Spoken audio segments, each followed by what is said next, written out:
आज तो मैं समझता हूं बढ़ोत ने सारे रिकॉर्ड तोड़ दिए। सर समाज का आशीर्वाद आज आपने मुझे दिया, मुझे पगड़ी पहनाई। पगड़ी की अपनी मान्यताएं हैं, आपके लगाव और मान सम्मान का प्रतीक है। मुझे इसकी लाज रखनी पड़ेगी। आज खाद की समस्या पूरे देश में कई राज्यों में भयंकर स्थिति है, मारामारी हो रही है खाद के लिए। लेकिन इस सब के बावजूद भी सरकार पे कोई फर्क, कोई प्रभाव नहीं पड़ता। पहले तो जो बैनर तैयार हो रहा था उसमें लग रहा था, लिखा जा रहा था फिर एक बार योगी सरकार, फिर योगी हटा के लिखना पड़ा भाजपा सरकार। मतलब कुछ तो पता लग लिया उन्हें। फिर कितनी ताज्जुब करने वाली बात, गृह मंत्री कहते हैं कि पहले बहन बेटियां सुरक्षित नहीं थी, मेरठ विश्वविद्यालय में दाखिला है और दिल्ली में किराए का मकान लेना पड़ता था कि वहां जाके पढ़ा करेगी। ऐसी कोई बात थी क्या? मनगढ़ंत बातें बनाकर मेरठ को भी बदनाम करना चाह रही है, पश्चिमी उत्तर प्रदेश को बदनाम करना चाह रही है। और अब कह रहे हैं अब तो गहने लाद कर स्कूटी पे रात को 12 बजे भी महिलाएं घूम सकती हैं। मैं चैलेंज के साथ कह सकता हूं, चैलेंज है।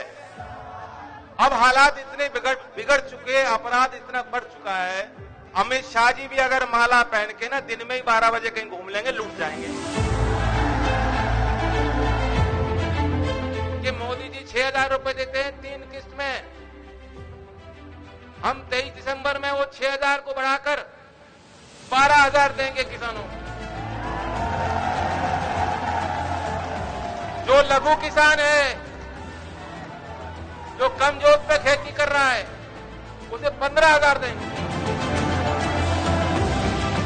हमने फैसला लिया है कि हमारी सरकार बनेगी, अभी स्टैंप ड्यूटी 7% है ना, जमीन खरीदोगे 7% ड्यूटी देनी पड़ेगी। स्टैंप 7% को घटाकर हम 2% करेंगे। हमारी सरकार आएगी, किसी भी किसान से जमीन लेने की जरूरत नहीं होगी। लैंड मैनेजमेंट कॉर्पोरेशन हम गठित करेंगे। पहले जो सरकारी संपत्तियां हैं सभी विभागों में, सरकारी कंपनियों पर जो अतिरिक्त जमीनें हैं उनका सर्वेक्षण होगा। जो इंडस्ट्री लगाना चाहते हैं उनको प्रोत्साहित किया जाएगा कि आओ जमीन लो, कारखाने लगाओ, रोजगार दो। किसान से जमीन लेने की कोई आवश्यकता उस तरह से नहीं पड़ने वाली।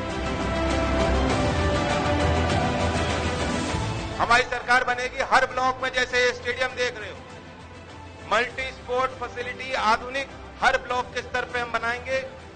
प्रदेश के 850 ब्लॉक में हमने सोचा है जो खिलाड़ी हैं, जो चैंपियन हैं, उनको खिलाड़ियों के बीच में रखो, युवाओं के बीच में रखो, तब खेल विकसित होगा। उत्तर प्रदेश के हर एक ब्लॉक में खेल मित्र के नाम से एक नया पद हम बनाएंगे, जिसमें सिर्फ पूर्व खिलाड़ियों को ही रखा जाएगा।